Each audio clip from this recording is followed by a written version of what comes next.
Hello, everybody. I'm Kent Bullard, and I can't tell you how excited I am to host this week's Leading Edge. We've got quite a show today for you. We're going to be covering why the service advisor is the most important role in the shop. That's the assertion from our very own Aldo Gomez. Today, what we really want to focus on is what the importance of the service advisor role really is, cover some of the real challenges that advisors face daily and how growth, practice, peer learning can drive confidence, can improve performance. So, I want to start off with think back or think to your team, think to your experience. What is one of the first words that comes to your mind when you think of either your experience as a service advisor in the past or your service advisor today? As you guys answer that question, I'd love to introduce Aldo Gomez. He's based out of San Diego. He brings 12 years worth of real hands-on experience into the industry. Started as a shuttle driver, moving through parts and service advising, and eventually stepping into the leadership and coaching role. What really stands out about Aldo is his grounded, practical approach. I mean, he's very pragmatic. I've loved working with him. He's lived life at the front counter and knows the daily challenges that our advisors face, and he can bring that real world understanding into every coaching conversation that he has. He's also bilingual, which is awesome because he's fluent in both English and Spanish, which allows him to help even more shops, managers, and teams grow through better communication and connection. Aldo's focus areas include service advising, operations, leadership, and helping businesses scale. And I'm excited to dive into his perspective on this, why the service advisor truly is the most important role in the shop. So you've worked at the front counter, you've lived it. What made you realize like how critical that advisor role really is to the shop success? Well, let me start by asking you this.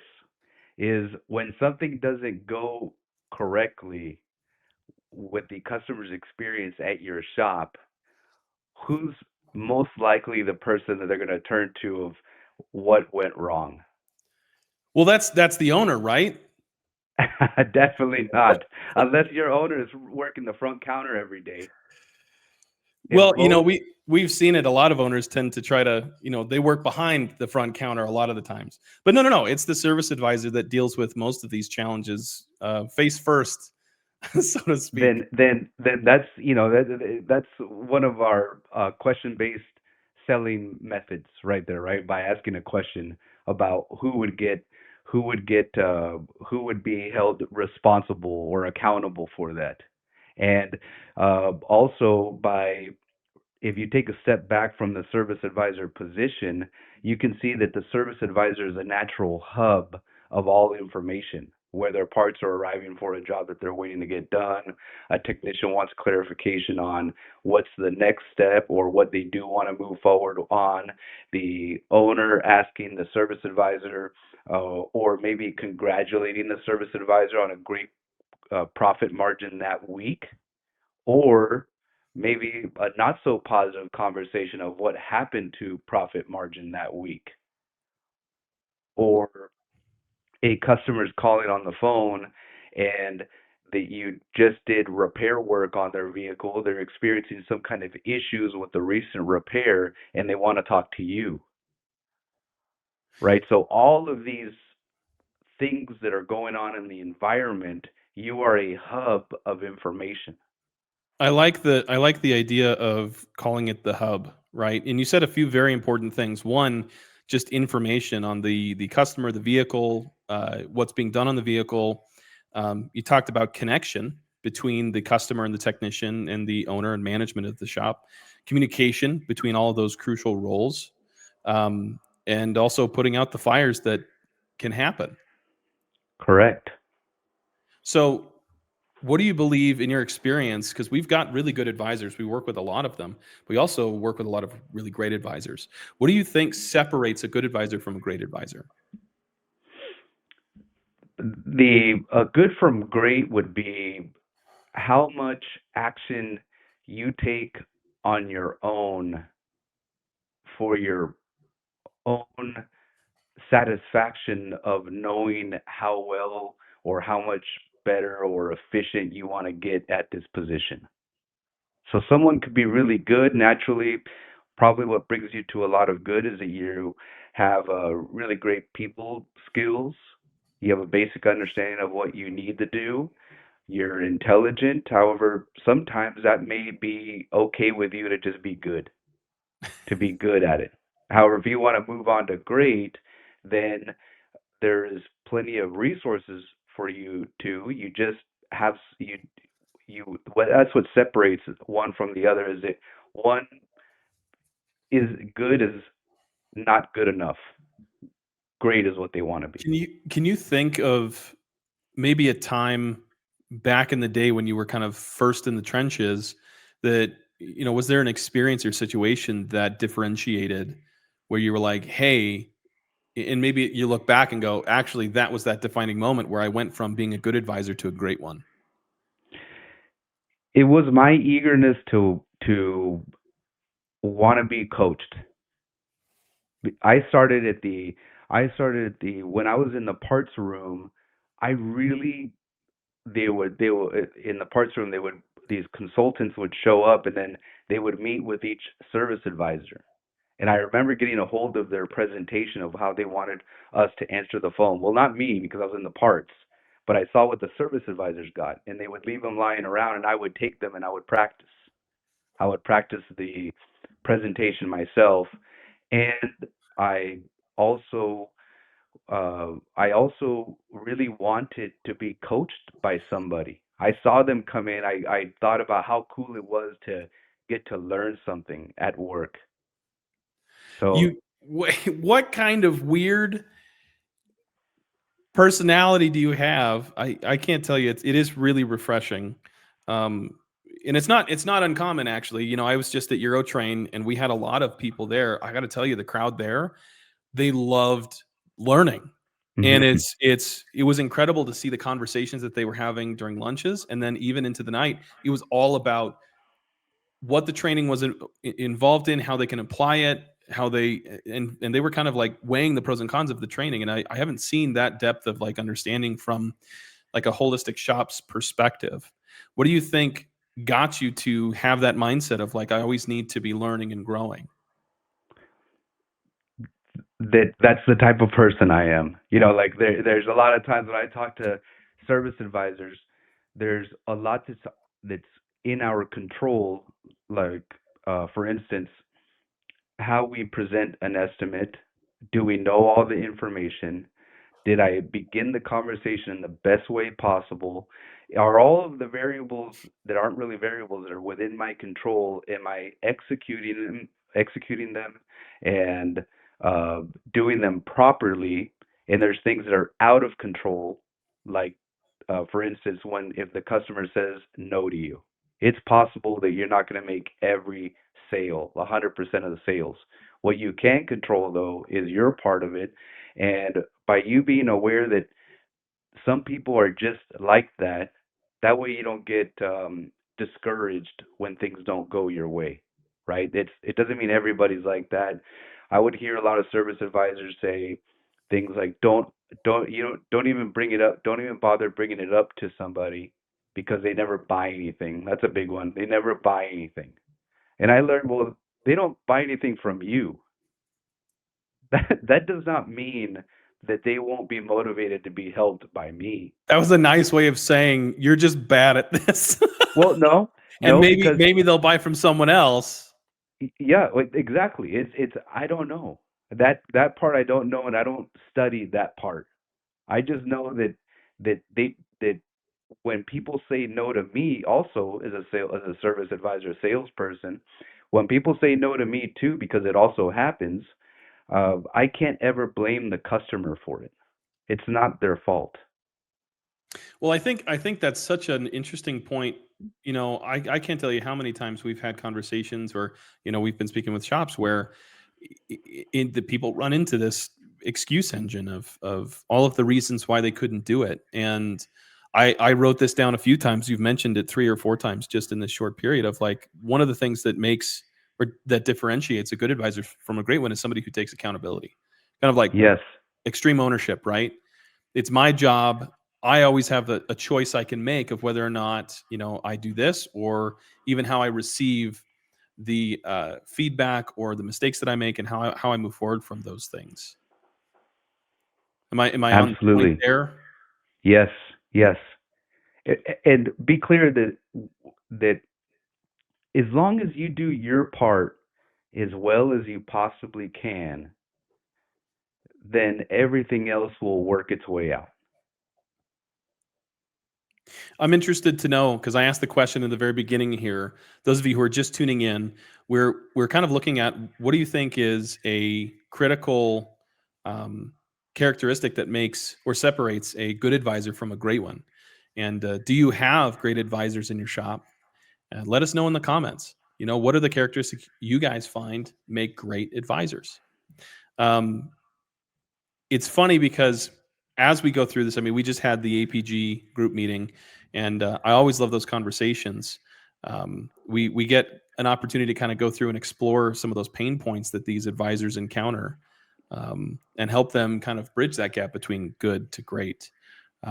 Most advisors, I think, feel caught in the middle between like the customer and the technician.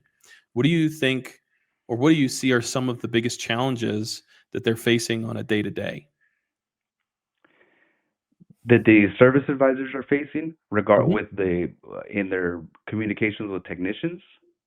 Yeah, or between their communications with customers. The not being not having clarity in communication because the service advisor is holding back. I wanna dig on that. What do you mean by holding back? Meaning that most specifically when you're a service advisor, your position is to be being the linchpin between the customer and the shop, right? And what has to happen. So if you're not clear on your expectations from the customer and you're not clear on your expectations with your technician, most of the time you have a gut feeling that tells you that something isn't quite right. However, you may have gotten yourself into a habit of allowing it to happen too often, and then later it shows itself in different complications that don't need to happen in the process of the vehicle being there. Yeah, I think honestly what you're hitting on, and I think I mean, the question more so was a bit more practical, but I think you're really hitting on something very important here because a lot of those practical obstacles, those tangible things that we run into, those friction points are really kind of a symptom of whether communication has happened and whether that communication has been clear and understood by everyone involved. That seems like a lot to handle as a service advisor. It is so it's a lot to handle the the the way to get a good handle, if you will, no pun intended, right, on it is to know what you're gonna do, what you're supposed to do. I read a great book on boxing by a coach, and everything that he teaches about boxing, you could just switch whatever with the word boxing. It could be bike riding, it could be service advising, it could be parachuting. In this case, it's boxing. It says a boxer only ever gets tired because he doesn't know what to do. If the boxer knows what to do, then he doesn't get tired. And you could put a service advisor in there. A service advisor, and what tired looks like to a service advisor is exhausted, no longer, because you're as a service advisor, you're up front and you're at the front counter a lot, and you're a big hub of communication. That takes a lot of mental energy. Your brain only weighs like what 10% of your weight or 2% or something, but it consumes a huge amount of energy. So as a service advisor, you're taking on all this information hub, and then if you don't know what to do to add to your frustration, then you get more tired. Can you explain tired? Are you just mean exhausted, or do you mean more of like a burnt out, Yeah, exhausted, frustrated? burnt out. I have a funny story of a service advisor that I coached, And when I first started coaching him, he said that sometimes wife would say, his wife would say, "Man, do you?" And I thought it was a little bit rude. She would say, "Do you ever shut up?" She said, "Do you ever shut up?" And then and I thought to myself, well, brother, I don't think you're going to be talking a whole lot anymore once you really learn to be a I, service advisor, Aldo, right? I told you that story in confidence. Okay, Okay. sorry. It was but I didn't say any names, Kent. I didn't say any names, Oh shoot. right?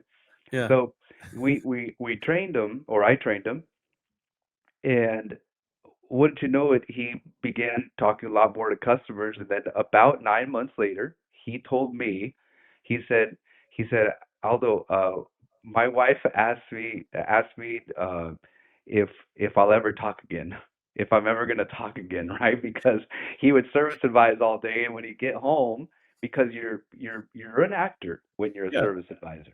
It takes energy. You got so not knowing what to do is not knowing how to handle difficult calls, not knowing how to handle the stress that comes with being a service advisor and having to order parts and check in with a technician. When you don't know how to do those things, it can really take the wind out of you because you don't have you don't have a good method yet. I uh I love what Jared added here. By the way, welcome Jared, welcome Andrew. Anybody out there, if you have questions or comments, we'd love to hear 'em. Please join the conversation because I personally believe that you'll get a lot more out of it if you communicate. But the passion I think comes in, but there's moments where passion, I feel motivation can be really fleeting. And you just talked about having some kind of a methodology for moving through that. Um, what's a what's a method that you've used or exercise often? Well, in my service advising days, I had a ritual about everything that I did, right? Meaning from cleaning my desk, organizing my things. I had one pen. I would never lose that one pen. Yeah, exactly. I used a one pen. Anyway, so one of the things I would do is I would put tasks on a tearaway sheet of notepad, and my tasks were written down every day that I had to get done that day. And then I had a spiral bound notebook, and that's where I kept VIN numbers, mileages, color codes, all information that I may need to access later. However, between the two of those, that was my method of checking in on my list every morning to see what I had to do that day, and then the spiral bound notebook where I could refer to it when I needed to refer to my notes. I love that. You had a comment that you made during our last um, service advisor training. I was trying to find what that is, and it had to do with um, I don't know. I'll find it. I just lost it, but it had to do with preparation, Mhm. right?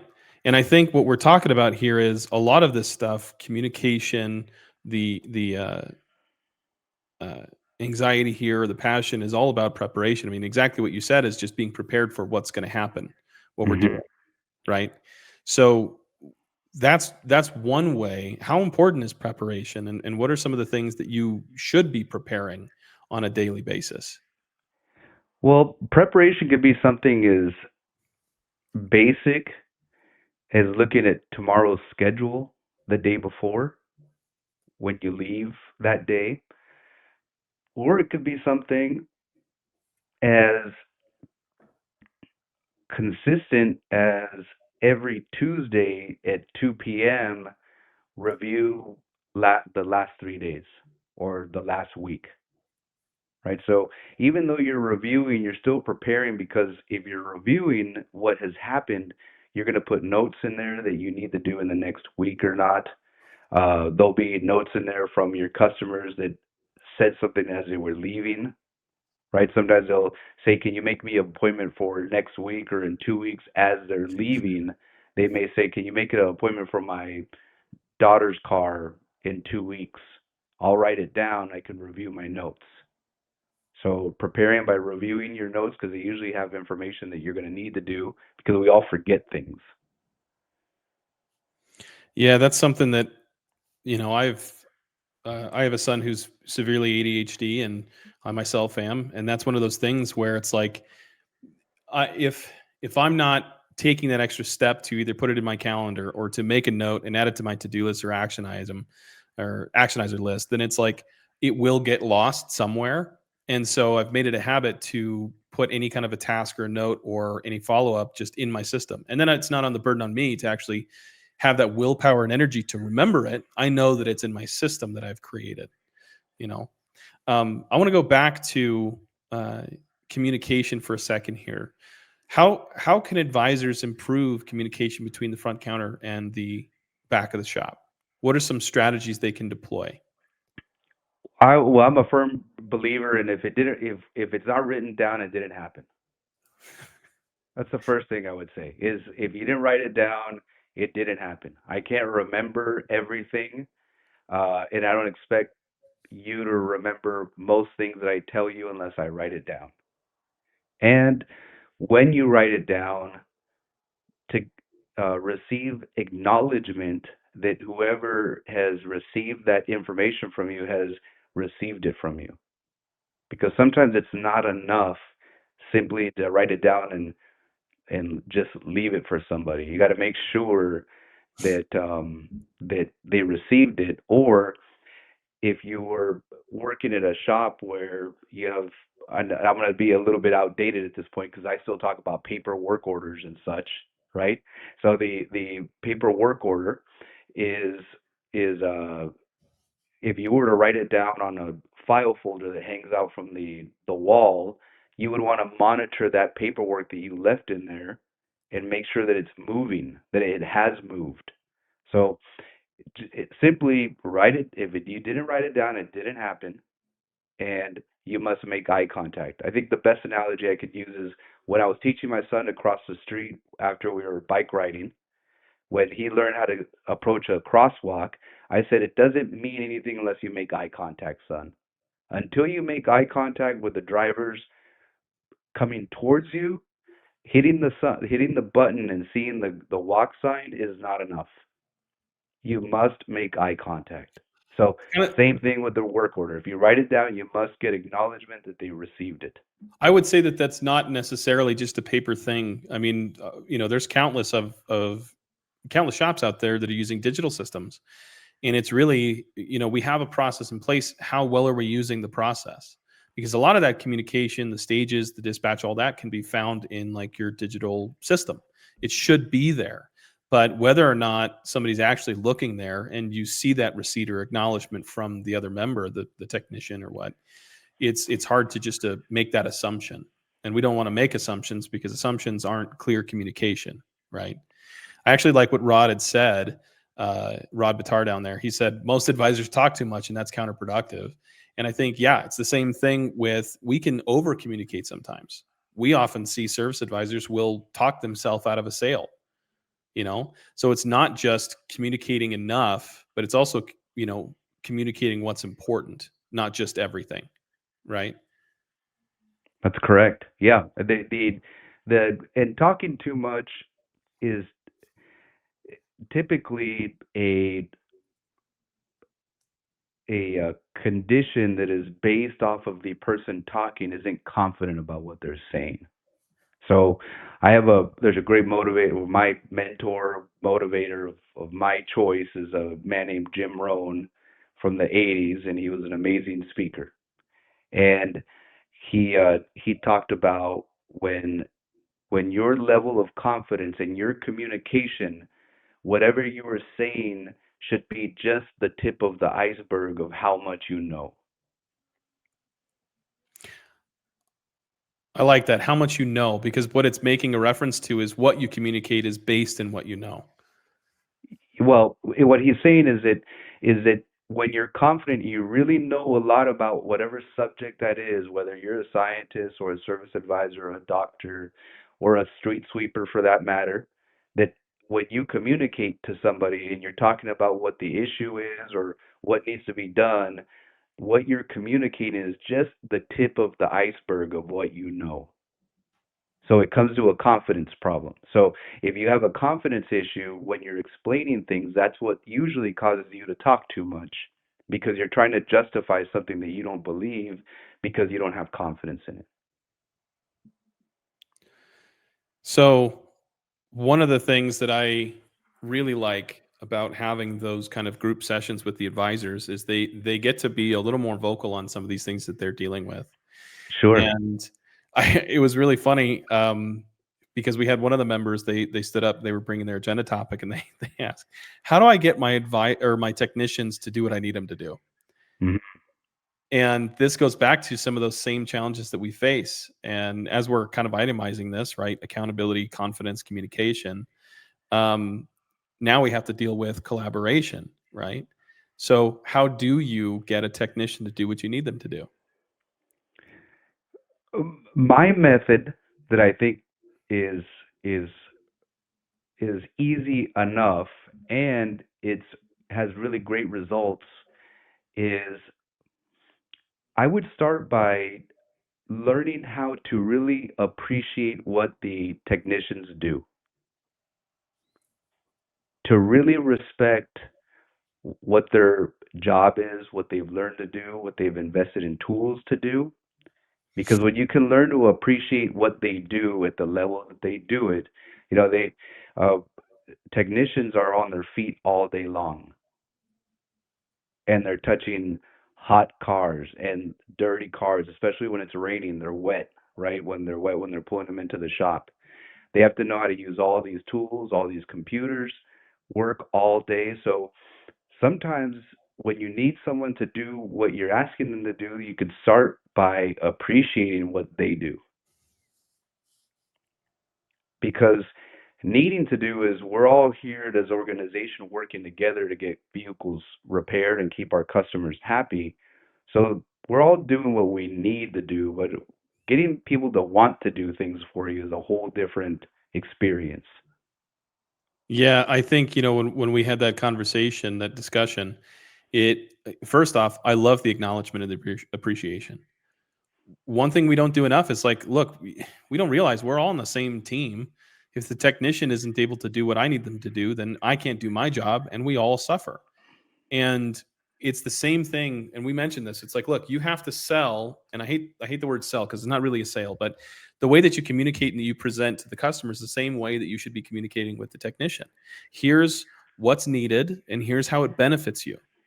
How often have you taken the time to say, Mr. Technician, if you are giving me this DVI and you're giving me a better story, I can sell more of this work for you. So you only have to, you might be able to work on less vehicles, but you're now doing more work and you're going to get paid more. And I want to line that up for you. And at the same time, you're also kind of in a position to protect the experience that they have invested in. You know, back at the conference this last weekend, it's like these technicians have been coming to training for 10, 15, 20 years. And they're just continually investing in knowing the new softwares, the new systems, the new vehicles, the new tools. It's like it's exceptionally valuable. And part of your job as a service advisor is to kind of protect that value and make sure that it's that experience is paid for by the customer through their experience, right? Yes. Let me add to that and add that if with whatever technician I was working with, I was happy with whatever level of commitment or communication they gave to me as long as they were the facts.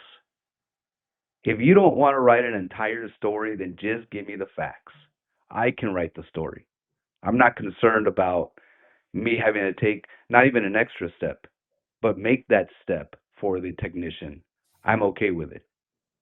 So you can get people also to do what you are asking them to do by just getting the bare, if they're just getting a clear idea of what their bare minimum is to you. And if that's the bare minimum, then I can take it from there. I think we want to kind of open that door for them, you know, and at the same time, it's like I go back. We had a client of mine that we worked with, and they talked about this technician that was the really experienced guy, can really churn out work, but he was difficult in team meetings. Was very abrasive with everybody, and this is where I think the value or the virtue of contribution is so important, because I challenged them. I said, look, you've got a team meeting coming up. Go to that technician and say, hey, you have tons of experience. And I think that it would be really valuable for the rest of the team to hear some of that experience. I know that you guys have been struggling with such and such with these vehicles. Do you think you could bring a small presentation on your method for that and present it at the team meeting? Right. And just that's just a bid for connection. Right.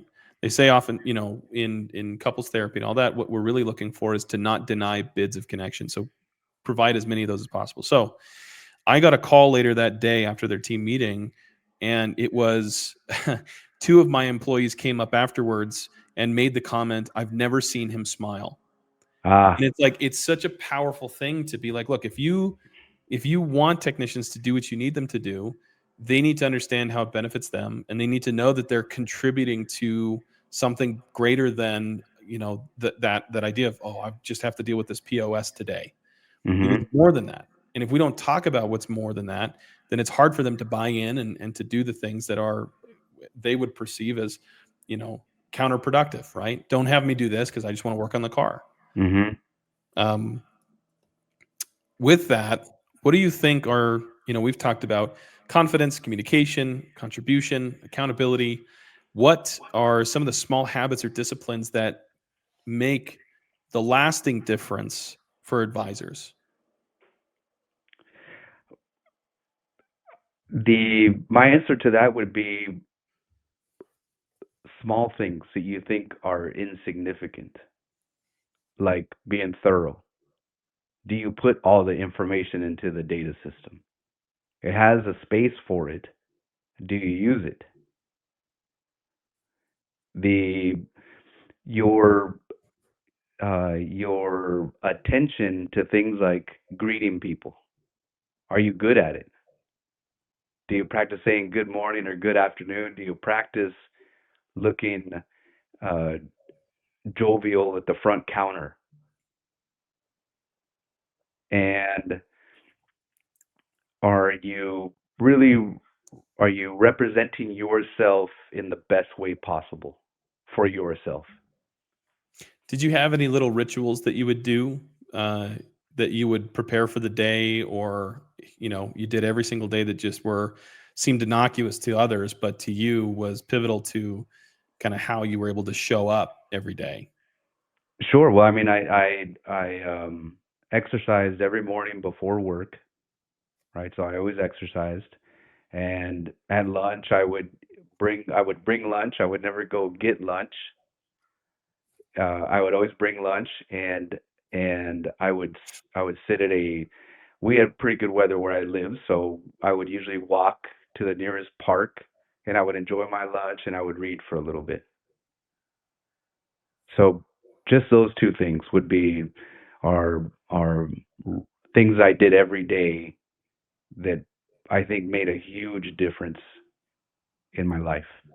So getting a little perspective, getting some distance, but you must have had to prepare for that, because I know a lot of advisors who go, well, I usually work through lunch, right? But you were able to Hmm. take that time to go, hey, I'm going to go to the the park nearby, and I'm going to have my lunch there. You Sure. know, and this is something I think a greater conversation, because I mean we've talked. There's a reason we have the performance groups as like a regular monthly deal. Is that there's that consistency to accountability and action, because we do like this 5 day boot camp, and it didn't have much follow up. This is a couple of years ago, and we'd see like a big boost in performance for the advisors, but it would slowly taper off, and then the owner would call us and say, "Well, we got to get them back in some at some point." And so, what I'm trying to get to is like, what do you think that so many advisors struggle to maintain some of this consistency? How can we address that? How do we fix that? How do we help that?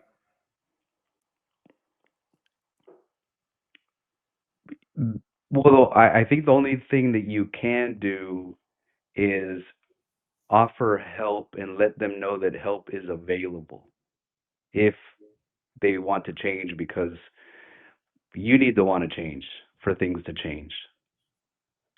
You have to say, like Jim Rohn said, three magic words is I've had enough. I've had enough. And possibly if where you're at is not where you'd like to be, then that's the most important thing that happens, that you decide to want to make a change. So let's go into some of the things that either the mindset or so I've decided I need to change at this point because I want to be a service advisor like Aldo. I want to be great. Um, I'm not happy with if I'm a service advisor, I'm not happy with the stress of the day. I'm not happy with all the fires I have to put out. I'm not happy with the relationships. And I want to start making change. And we've started to take that first step. But what are the things that I need to start doing on either a weekly or a daily basis to start moving that needle? The first thing is, I would say, congratulate yourself because you're halfway there already by simply being aware enough to say I want to change.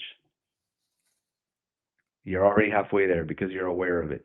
So you've taken a huge step in just whether it's internal or to a friend is uh is the the um the awareness. And the second thing is, in the next coming days, weeks, months, is be aware of, try to take a attempt to take a third person view of yourself as if you're watching a movie, and you can begin to see what are the areas that you don't like about the movie that you're watching.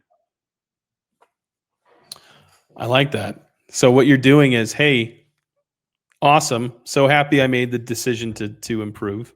And next, we want to take the time to identify and determine the areas that we can address. Yes. And then from there, we look for resources, we look for Yeah. Well, the human beings are amazing. Once you want this, everything begins to show up, right? Once you, because this might be your moment right now that you're watching the Institute podcast, and at this very moment, whatever you thought of a couple of moments ago or days ago, or this is your moment of your next step. I don't know. I just know that that for you wanting to change, that everything will come to reality for you. So it would be picking up the phone. it's the right mindset to have, right? Because if you're looking for those opportunities, you're growth oriented, then the beliefs you have will inform those decisions and actions that align with that mindset, which are more likely to produce the results you're looking for. 100%. I I love that you mentioned that you worked out in the morning and all this. I'm trying to get back into shape as well. But even Jared was saying, really feel like the next big addition to automotive culture is assisting with physical health.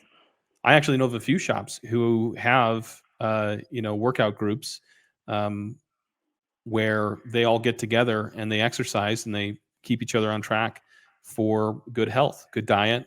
Um, and I think, especially with service advisor role, I think both for service advisors and technicians, we have a very stressful job. A lot of complex diagnostics, a lot of people who are really upset because now they have to invest in their vehicle, and it's never good news when the vehicle breaks down. And that's very stressful to balance the nuance between the technical skills and then the people skills, right? So you talked about your physical health, you talked about you read. So is that, and I know you're a big reader. Talk to me about the practice of reading. Oh, this is, you could say there's two types of people in the world: the person that looks up the word and the person that doesn't look up what the word means. Do you Right? look So up? there's two different types of people, and when it comes to reading books, it, I'm the type of person that likes to look up words.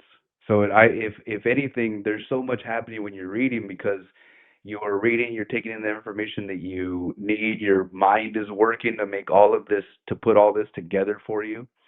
A lot of great books, you can visualize what's happening, and then you build vocabulary through the book, because if you begin to look up what every word means, then you're becoming articulate and you're able to use less words. And when it comes to service advising, less is more.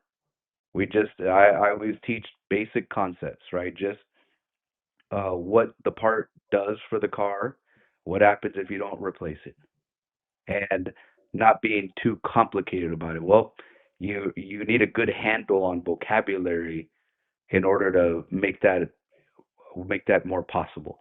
I think that's massively important because we talked about reframes and reattributions at the last meeting, and that looks like unfortunately it's going to take us 2 days or 3 days, and just shifting that perspective in your context, in your framing, in your words, and saying, fortunately, we can get this done in just about 3 days. Yeah, And the good it's thing a about it, positive, the it's a great good thing thing, and about it. that now the person on the other side is going, "Man, it could have taken longer than 3 days. I'm so happy they're gonna get done so quickly." And I'll, being able to have that acuity or that, you know, dynamism to navigate those situations, to be able to reframe and reattribute. what I was going to say is a couple of moments ago, and part of being a service advisor is you hear everything, right? So a couple of moments ago, you said maybe customers are unhappy with the news they're receiving from the shop. And Well, even I'm already putting it in a negative context. well, here is what I'm getting at is that if if you can learn to be a really great service advisor and be interested in your customer and also know that there's a separation between the repair and the customer, you really learn how to make great relationships with the people and not with their cars. And when you have a good relationship with the person and they know that they can trust you and that you're a professional at what you do and the information you have is correct, they really don't get angry with you. They understand that this is a process. The same way, if you think about it, when you go somewhere and you get charged an amount of money, usually if that person treats you well and you have a good experience with them, you typically don't complain about how much it costs, whatever it may be. And if you have a negative experience with that person, whether they're rude to you or they're rushing you or whatever that reason may be, you will blame the price on that emotion of you being unhappy about it. Yeah, it speaks to the same thing when you're talking about what's the difference between price and value. Another one of those great conversations, just to go, okay, your job is, first off, we identify what the price is. We know, what we charge for our technicians' time because we want to maintain its value, make sure that we have the proper margin on it. And we know what goes into to make margin on the parts that we sell, because ultimately we do sell parts and labor. Hmm. And so the price is the price because that's what we know we need to hit. And then it's our job as service advisors to kind of build up the value until it overcomes that price for the customer.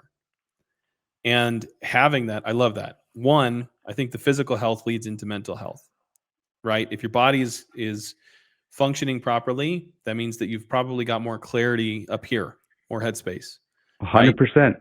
No stress because your joints hurt or you get easily winded when you go upstairs or brush your teeth. Not talking about somebody else, not from personal experience. Yeah. Um, but all those kind of things take away from your mental acuity when you're dealing with complex situations like this. So how do Yeah. I shift the context? I teach a lot about, process and motivation with the team and leadership communication with the team. And it really does boil down to context. So if you can shift the context for the customer into a positive experience of, yeah, there's a problem that happened, but we're both on the same side here and we know how we can get this fixed with uh, easily, quickly, and with as little stress as possible, right? Yes. 100%. Yeah. And good It's news, fortunately, we can get it done in 3 days. yeah. The great news is, The great news is ... I love that. Yeah, I love Rod. You're saying, what would happen to cars if they weren't fixed? mhm, Good news, we have, experienced technicians who can get you back on the road. and we do that. That's So right. let's take another step here. Um, you're one of the coaches for our advisor performance group program. What's the biggest difference that you have seen from advisors who just started to advisors who've been in the program for a while? The advisor's newfound confidence and trust in themselves to execute on an idea or a plan in the process of helping a customer out or providing them with repairs and services. This links back to earlier you'd stated, most advisors are tired because, or boxers are tired because they just don't know what to do. And I think when you've got a group of other advisors who have gone through some of these pain points and they're able to share from their experiences what I did, it gives you a lot more answers on I could do this. I could do well, maybe answers is the wrong word. Options. That's right. Having options. Well, think about this: is that if we want to make a car correlation, which is easy to do, is uh, I'm 44 years old, so I'm no longer on the younger side. However, we have some technicians that are still older than 44, and they're so experienced that they can get through a lot more cars than maybe a technician that doesn't have all the experience yet. Although you would think that because someone has less years on their body, they could move faster, but the experience is what allows you to move through more cars and not be so tired doing it. When I worked in construction, many moons ago, if you were digging and you didn't know how to dig, you get way more tired than the guy that's been digging for the past 10 years because he knows how to dig properly, so he doesn't get tired and he covers more ground than you do. Sharpening the axe. Yeah, you're just you're just getting better at it, and then you're not getting tired. It reminds me of Maslow's hierarchy. So we use Maslow's a lot in more of a management capacity, but it's you can even do some self-reflection and go, okay, am I in the safety and security part of this pyramid? And if I'm in that safety and security part, I need to speak to whatever that immediate next level, which is connection and community. Do I have a team around me so I don't feel alone? And then you look to once I'm in that community, now you're comparing how can I contribute to that community? And so now the importance becomes how do I make myself valuable? How do I contribute more? And that's kind of self fulfilling and like I need to develop myself. And I think oftentimes we try to shoot for, especially as owners, shoot for, yeah, I want to self actualize you. I want you to think about how to be the best possible version of you can be. But if I'm here in survival, either I'm not, earning enough because I'm not doing the right things. I'm constantly dealing with emergency after emergency. So I'm being forced to live in the present. I can't, plan for the future and adjust for the future. It's very hard for me to go, I want to be the best possible version because I can't see what tomorrow is going to bring. And I think what happens is when you get some of these, and it doesn't have to be in our program, it could be at some of these events or some of these conferences that you go to, and just, or even online in some of the groups that we have here, just connecting with other people that are going through the same problems that you're going through can help you kind of move out of that just survival stage and look at how do I build success in what I'm doing. You know, I think that bid for connection is so important as a service advisor, even as a technician or in your team. What do you think? Most definitely, most definitely that all of those that the process be in place and people be helping out with their part, so you become a an asset, not a liability to your organization. This is a great. So, how do I become an asset, not a liability? I think this speaks exactly to what John Beasley is saying right here. And we'll posit the question here, right? As a young service advisor, what strategies build authority and credibility with customers so I'm seen as a trusted professional and not just the new kid at the counter? hmm So, John, the great question. Let me start by sometimes, or not sometimes, but the first thing is we need to establishes that as a younger service advisor, it comes with the territory, that people will give you less credibility. It does not mean it's fair. Life is sometimes fair, and sometimes it's more than fair with us. Sometimes it's unfair. Sometimes we think it's more unfair than it needs to be. So, as the new service advisor, you got a couple of things working for you. Is that you don't have bad habits yet, right? So you don't have bad habits. You can form all the good habits, and to be seen with authority and credibility is what I would say to any age service advisor is be not you don't have to be so knowledgeable about the car part itself. However, have all the information that you need so that you can have a important conversation with your customer with all the important information and you do understand the information, such as if, for instance, you were selling a alternator.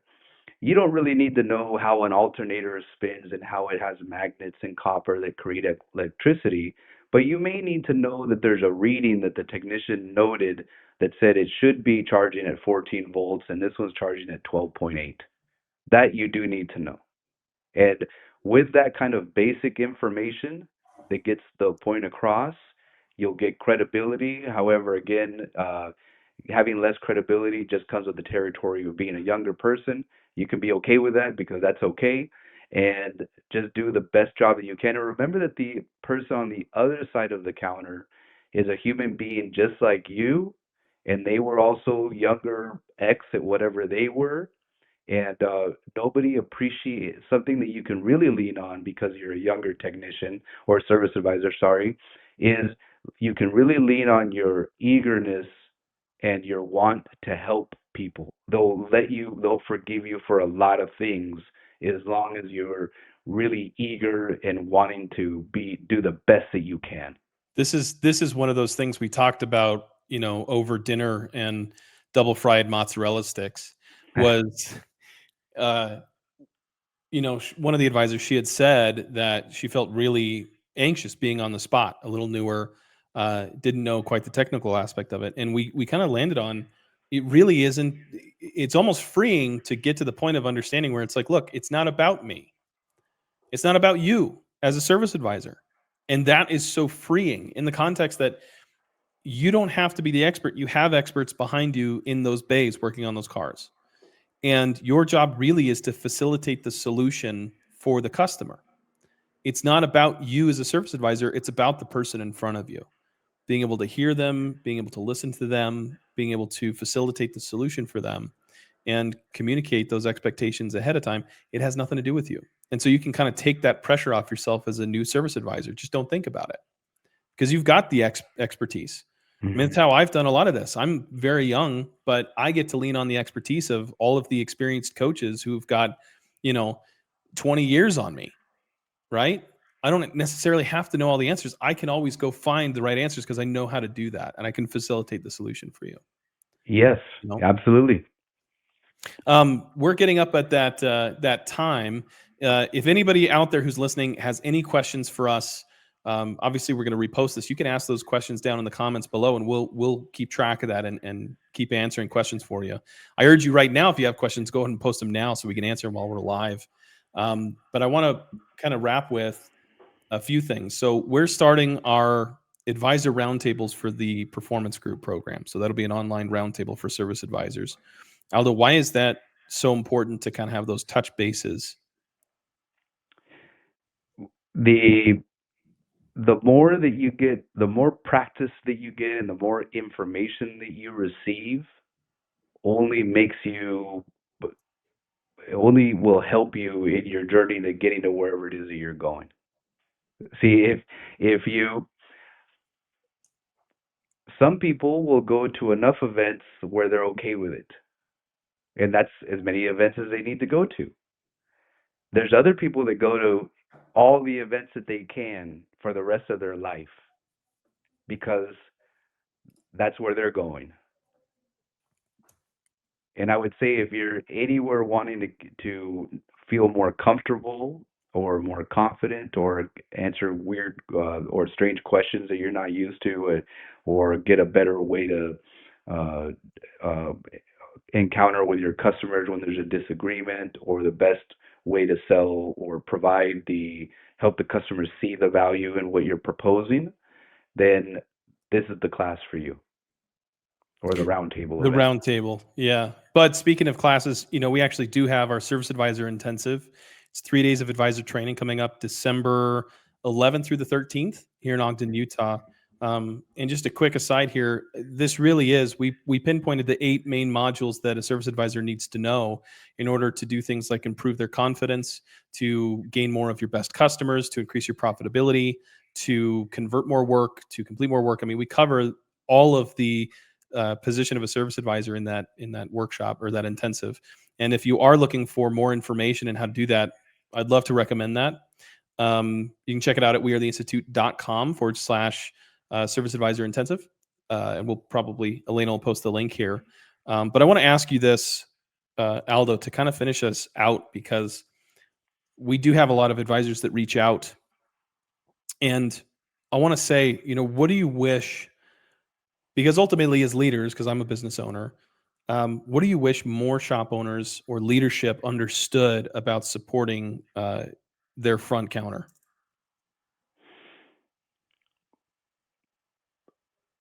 That that the what it does is so much bigger than what you seem to be doing at that moment.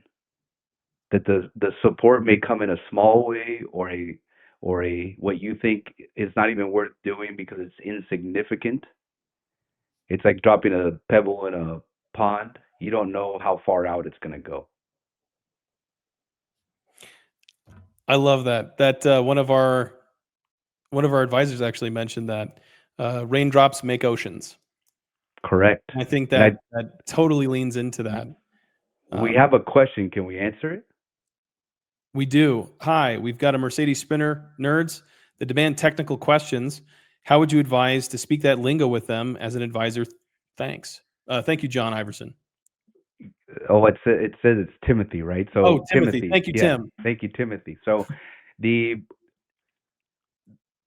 the first thing I would do is I would learn how to let the customer know that he knows more about the Sprinter than you do. That's the first thing I would do. I would do that with most every car expert that I met. Outside of the repair world, I really like stock cars, just stock the way they rolled off the factory line, because I like how they look, and I think that that's how they were designed and built, so that's how they should stay. With that being said, I didn't really get into the car world as far as car performance and such. And when I would work with customers that were performance type people, they knew much more about their cars than I did, a lot more, and generally a lot more. So normally, what I would say is, I would say, you know, Ken, it seems that you know more about the car than I do. And they're going to quickly say, yes, I do. I've read everything on it. Now we've established that. And now I can move on with proposing whatever the car needs. So normally when I get the first technical question, I let them know that they know more about the vehicles than I do, so there's no need to challenge me on it because I probably won't know what you're talking about. And at that point, I can go and talk to a technician or whatnot. But You're the facilitating the solution. Hey, I've got people I can trust, and if you have specific questions, I can go get those from them and make sure that I get you the right answer. Because again, it's not necessarily about, are you the expert? You're not a technician. You're not a master Yes, technician. exactly. Yeah, So you're that, facilitating the solution. but your ability to just simply shrug it off and say, it seems that you know more about the car than I do, works wonders. That's the that if you learn to say that correctly, you can get that out of the way and they will forgive you, and they know that you don't have the high IQ about their vehicle that you do, and then they let the rest of it just go smoothly. I love this. I mean, this has been really fun for me. I don't know about you, Aldo, or the audience out there. We've learned a lot. We've learned that we should read more because language is far more important in our role than we truly believe. That context is king. That we need to look at how we're exhibiting our confidence, building communication, how we're allowing our team to contribute, and showing them the benefit of working together collaboratively. That raindrops make oceans. And one thing I did kind of write down in the end here is that information is not useful until it gets used. And that's one thing. If you guys have learned anything from our time together today, is that, you know, any of this isn't going to be useful to you until you go and implement and see the results of whether, you know, of how you want to execute this. So I urge you, if there is something you're excited about from our content today, go implement it. Right. And if you do have any other questions for me or for Aldo, you can reach out to us. Comments down below. We're going to have that post available later. And if you want to know more about what the Institute does in helping you build your legacy, you can reach us at wearetheinstitute.com. Thank you all very much, and we'll see you guys in the next one. See you.